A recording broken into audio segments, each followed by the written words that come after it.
Greetings everyone! My name is Visuasath and I welcome you to my new video in the series Game Analysis. Today we're tackling the first entry of numerous videos covering all the footage shown at Square Enix's press conference at E3 2019 and a few additional scenes from the Symphonic Reunion trailer shown at the concert 2 days prior. In my last channel content update video, I included a poll to learn what type of content you'd like to see me cover first. And here are the results. Scene and location analysis won in a landslide, though combat analysis isn't that far behind.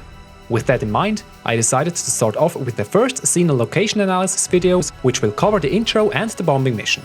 Then I plan to interject a general combat analysis before rounding up the first batch of analysis videos with the second scene and location analysis, covering the E3 trailer content starting from the scene just outside of the reactor. Sound fair? Let me know in the comment section down below if that's to your liking. As always, while almost all the findings stem from my own analysis, other analyses helped me refining my own, for which I am very grateful.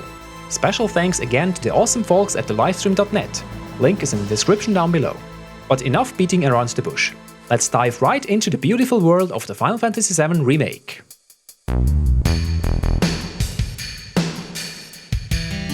We'll begin with the intro scene shown at the start of Square Enix's press conference.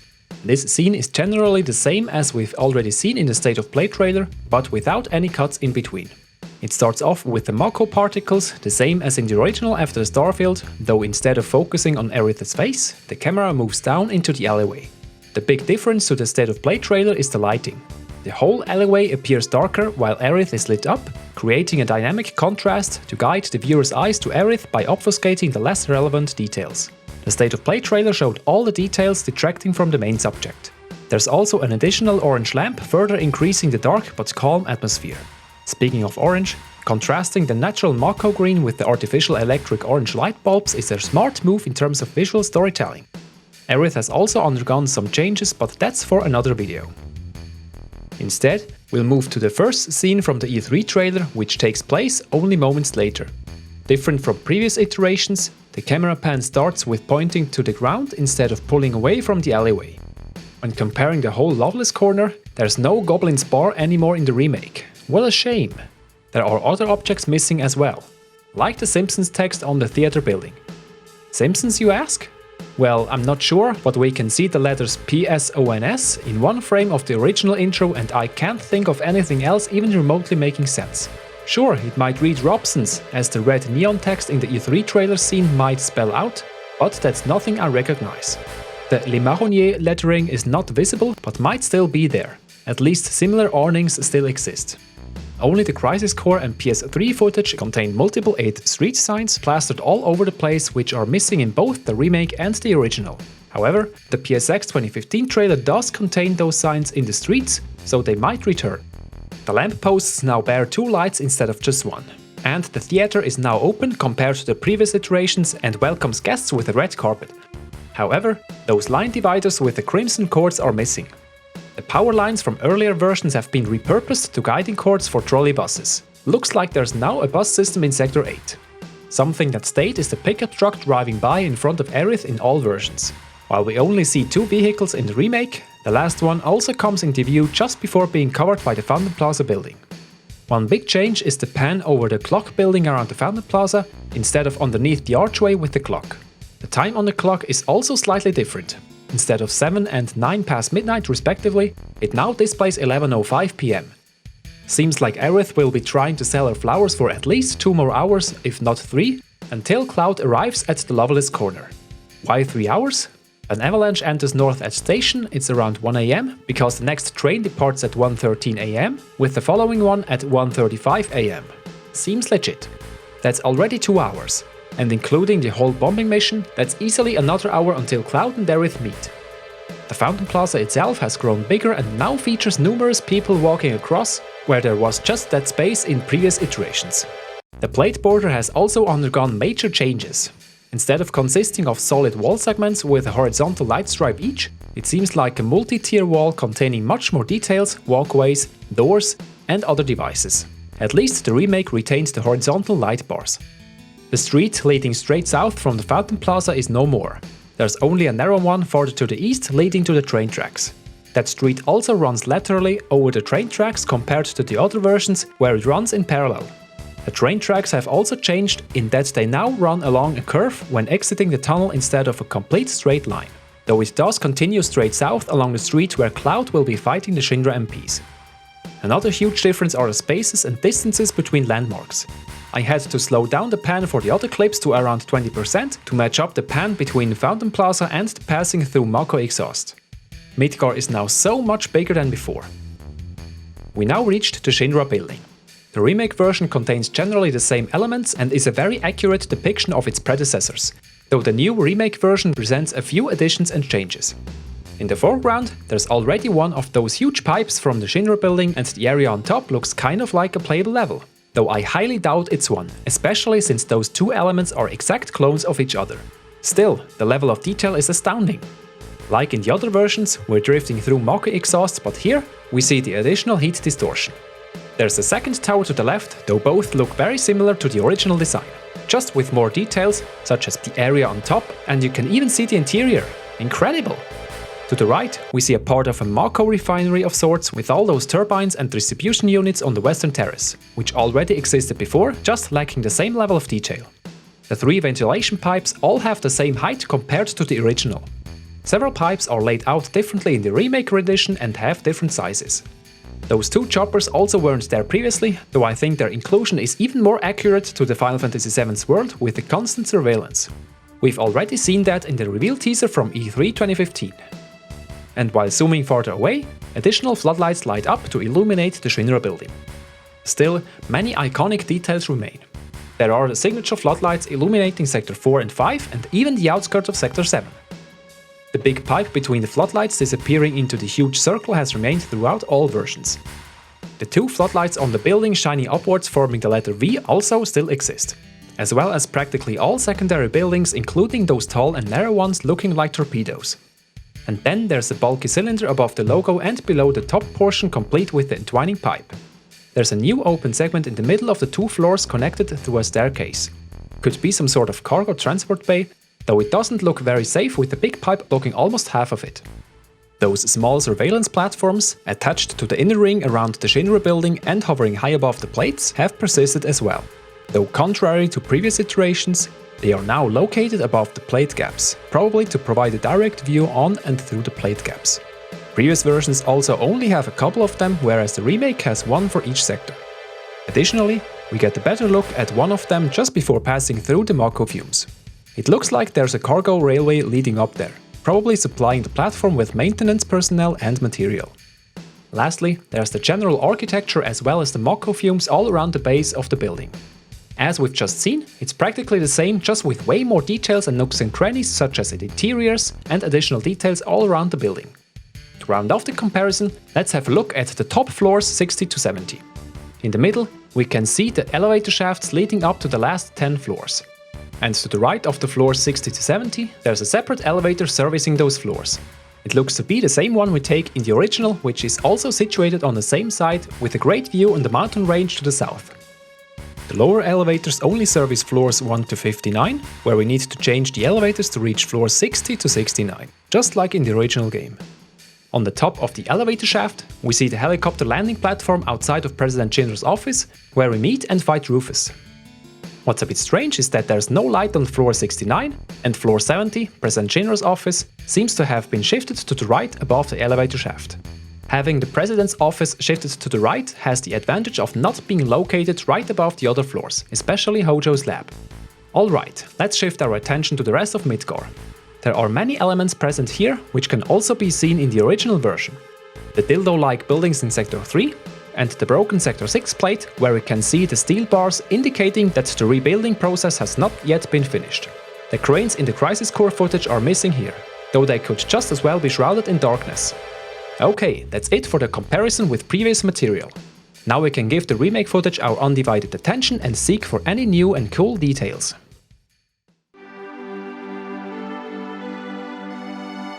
As mentioned before, this is a new scene and one that is in line with their philosophy for the remake. Keep the scaffolding and add flavor to it. In this case, we're seeing a bit more of what Aerith is doing in Sector 8, in addition to walking out of the alleyway. Selling flowers. Or at least trying to. While cupping a stepped-on flower in her hands and looking a bit sad, I think she was offering that flower to people passing by when someone bumped into her, causing her to drop the flower, which then got stepped on by another passerby, leading to this scene. This enriches the world and Aerith's character greatly in my opinion. Instead of a random figure walking out of a random alleyway, she feels like a real person with purpose and conflicts from the start. Anyway, let's check the background for a moment before we focus on the camera pan over Midgar.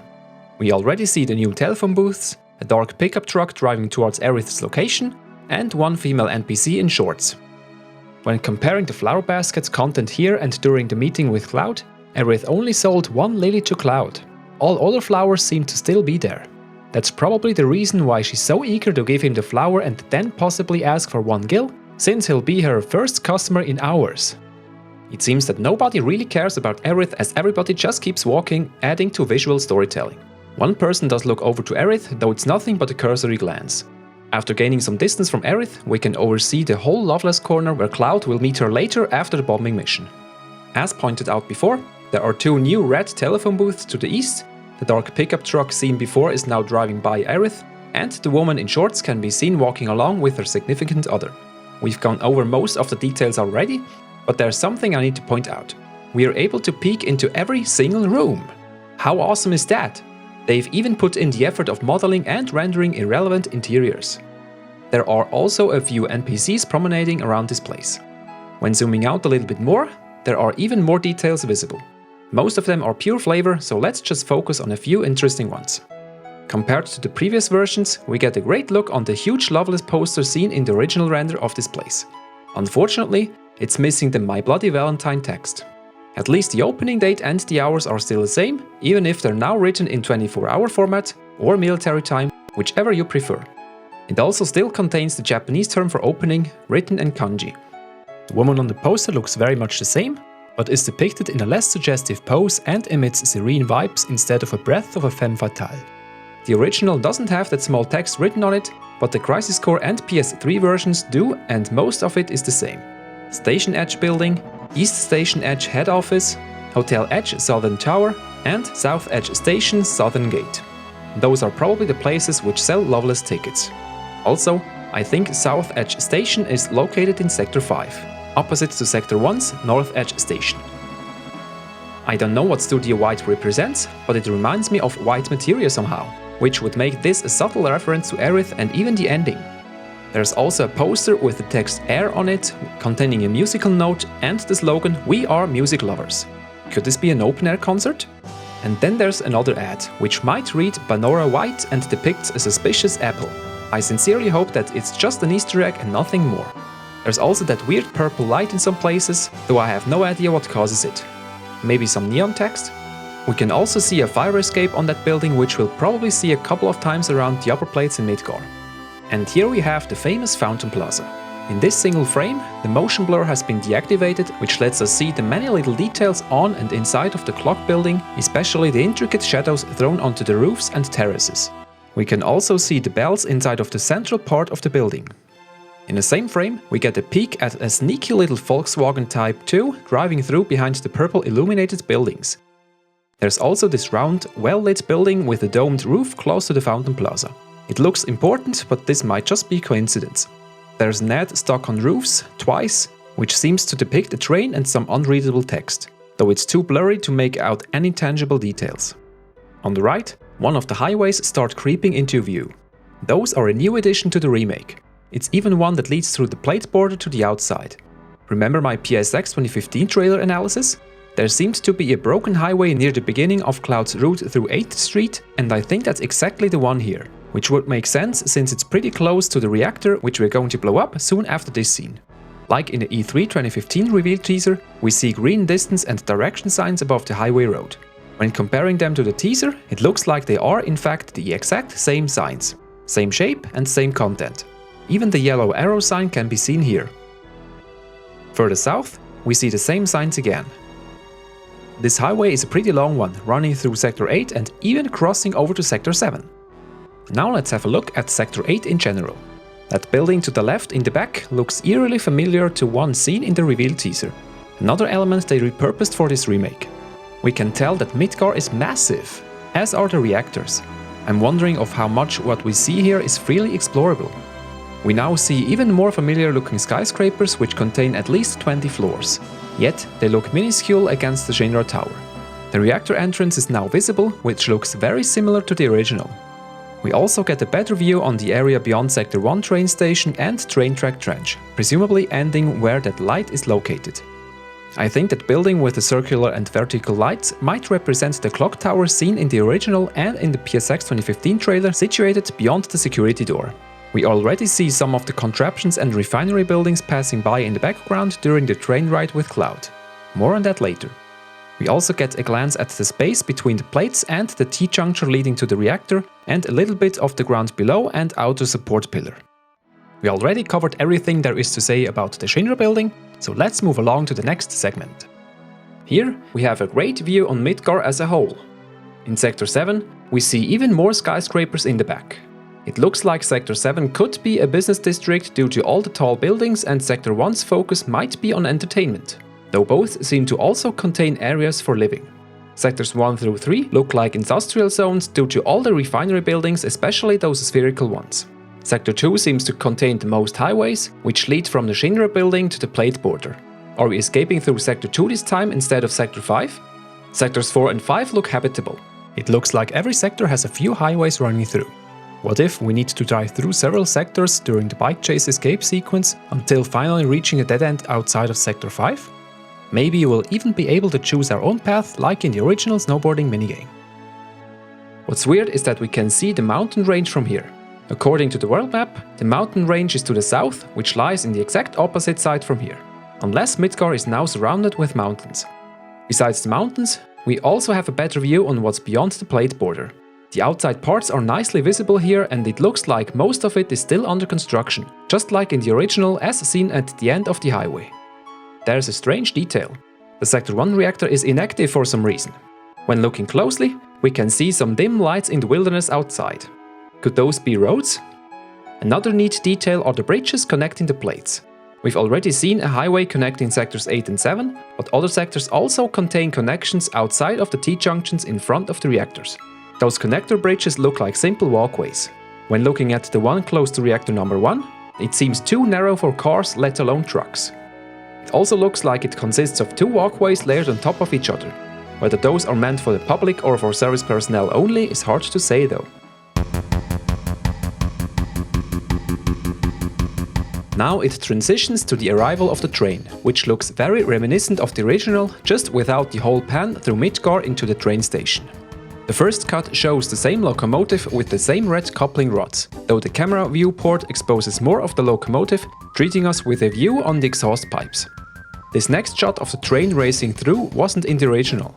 However, it might be a different version of the third intercut in the original, where we see the train cars racing past from the sides. This clear shot from the locomotive is another replication of the original intro. It is very faithful and many details have been preserved. The exposed engine part in the front, the aerodynamics grille, the golden ventilation patches, the iron mantle plating, and the exhausts, which can be seen in other shots as well.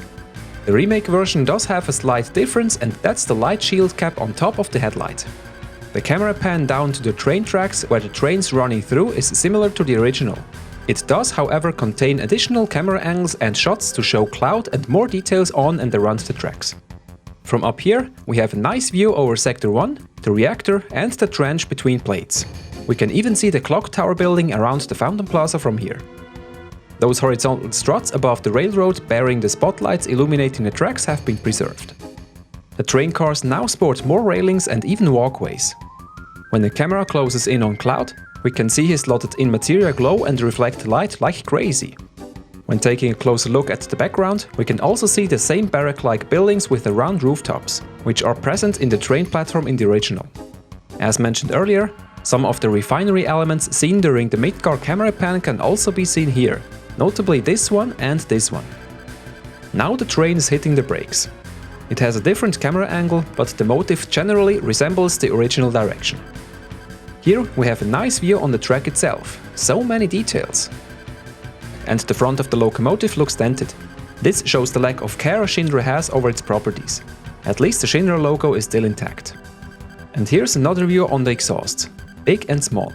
And we also get a better view on the train car design. which is mostly taken from the original, such as the general shape and those weird knobs. There's also that very detailed turquoise light bar on each car, of which only the front one is lit up. Is this an indicator for the current driving direction? The original design has those as well, but in yellow. Though I have no idea why they specifically showed off this detail. The kanji symbols on the side of the train car seen in the original intro made it into the remake as well, though some of the symbols seem different. And here, there's steam exiting the brake pressure system, which even bounces off the box in a physically accurate fashion. Nice! And the station guards are already waiting for the train to be inspected. Lastly, we can also see that clock tower above. However, that vertical stripe isn't lit up for some reason. Arrival time wasn't known in the original, though the PSX 2015 trailer showed a time of 20 past midnight, over 10 minutes later in comparison to the Fountain Plaza clock in the original. However, this has now changed. The clock up there clearly shows a time of approximately 10 past 9 PM. This puts things into perspective but also introduces inconsistencies. If we arrive at 10 past 9 PM and the next train supposedly departs at 13 past 1 AM according to the train departure information table inside the station building, there won't be any train departing for 4 whole hours while still within the hours of operation, which is ludicrous. But if we disregard that departure information table, the time on the Fountain Plaza clock would fit into the picture much better. Avalanche arrives in Sector 1 at 10 past 9 PM and Aerith cups that stepped on Flower at 5 past 11 PM. Possibly right before the reactor explosion, placing the bombing mission around the duration of 2 hours of story time. This would explain why she wasn't able to sell any flowers between that scene and the meeting with Cloud, because there virtually wasn't any time to do so. Considering the Fountain Plaza clock and the clock tower in Sector 1 are part of a pre-rendered cutscene, while the train departure information table is shown during gameplay, the latter may change at any time. Anyhow, let's leave this inconsistency be for now and continue with Cloud, who performs the same flip from the train roof down to the platform as seen in previous iterations, though it looks a little different from the PSX 2015 trailer. First, Cloud does a 3-point landing and then shows off with a cooler movement when sheathing the sword. We also get a view on the barrack-like buildings behind Cloud, seen in the original FMV and background render. And with that, we've reached the end of this first of many E3 content analyses. The next video will cover the bombing mission up to defeating the Scorpion Sentinel. The recording is already done, so I should be able to finish it within a week. There is so much more to come, like combat, character and enemy analyses, as well as a theory about the Keepers/Guardians of Fate, so stay tuned for the upcoming episodes of Game Analysis. In the meantime, let us know if there are some details we've missed, and please don't hesitate to speak your mind. Let's have a discussion in the comment section down below. Leave a like, subscribe if you're new, hit the bell button to be immediately notified of future uploads, and don't let yourself stop from sharing this video around.